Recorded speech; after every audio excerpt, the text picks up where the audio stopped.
భిక్షగాడి దగ్గర నుంచి కూలి వరకు అందరికి కూడా ఇప్పుడు చాలా వరకు డబ్బు అదే జరుగుతుంది కదా. ఇదంతా ముందే గ్రంథము చెప్పింది. అరే ఏ దేశానికి ఆ దేశం పాలిస్తుంది, ఎవరి డబ్బు వాళ్ళ చేతుల్లో ఉంది. కొనడానికి అమ్మటానికి వీలు లేకుండా చేయడానికి వాడికి ఎక్కడ అవకాశం ఉందని నేను అనుకున్నా స్టార్టింగ్లో.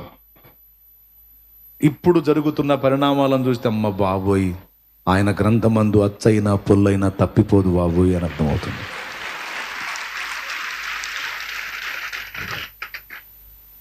ఇప్పుడు ఇక ఒక ముద్రను అమలు చేస్తాడు వాడు ఫైనల్లో.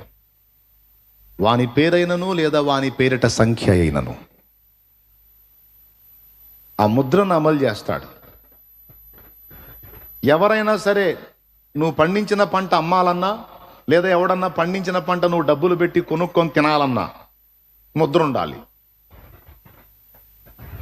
లేదు సార్ ముద్ర నాకెందుకు, నా అకౌంట్లో మనీ ఉంది అంటావా, నువ్వు ముద్ర వేయించుకోకపోతే నీ అకౌంట్ క్లోజ్ చేసే ఛాన్స్ వాడుకుంది, నీ అకౌంట్ రద్దు చేసే అవకాశం వాడుకుంది. చచ్చినట్టు ఇప్పుడు నువ్వు నీ అకౌంట్లో ఉన్న మనీని నువ్వు కొనడానికైనా అమ్మటానికైనా లావాదేవీలు జరపడానికి, ఆఖరికి మార్కెట్కి వెళ్ళి కరేపాకు కొనుక్కుందాం అన్నా సరే ముద్ర ఏది అంటాడు. నువ్వు ముద్ర చూపించినప్పుడు నీ అకౌంట్ ఓపెన్ అవుద్ది.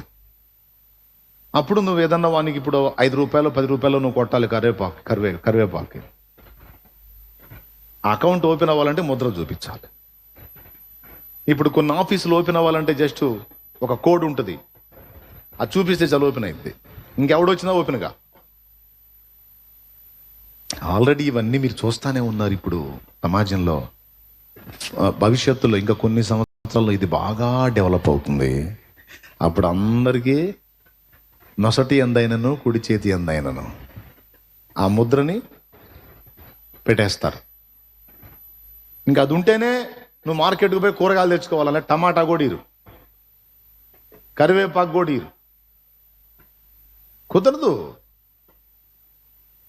ఇప్పుడు కొన్ని ప్రదేశాలకు వెళ్తే సార్ డబ్బులు కడతాం సార్, నోట్లు కడతాం అంటే లేదు సార్ ఆన్లైన్ ట్రాన్సాక్షన్, మనీ పంపించాల్సిందే అకౌంట్ నుంచి అకౌంట్. కాదు సార్ డబ్బులు వద్దు కుదరదు, లేదు సార్ మా దగ్గర ఆ సిస్టమ్ లేదంట.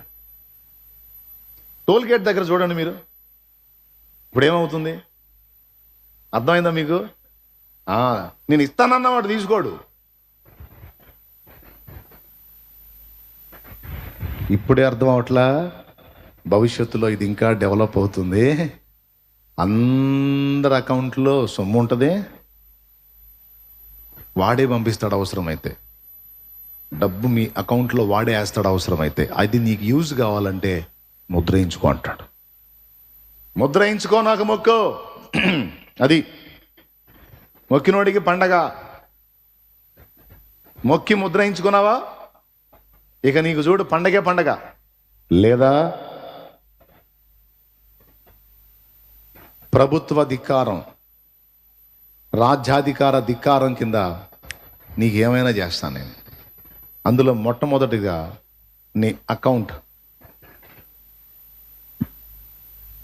లేపేస్తా, తర్వాత నిన్ను కూడా లేపేస్తా అవసరం అయితే.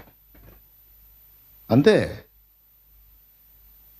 ఇదంతా కూడా జరుగుతుంది అని ప్రకటన గ్రంథం చెప్పింది. ప్రకటన గ్రంథం అలా చెప్పడానికి కారణం ఏంటి? దేవుడు బయలుపరిచాడు. దేవుడు ఎలా బయలుపరిచాడంటే, దేవుడు భూత భవిష్యత్ వర్తమాన కాలములలో ఉన్నవాడు. ఆయనకు తెలుసు భవిష్యత్తు ఏందనేది. భవిష్యత్తులోకి ప్రయాణం చేయగలడు. నిన్నట్లోనికి నేటిలోనికి రేపట్లోనికి ప్రయాణం చేసే సౌకర్యం, కాల ప్రయాణం చేయగలిగే ఒకే ఒక్క వ్యక్తి దేవుడు. కాలములోనికి ప్రయాణం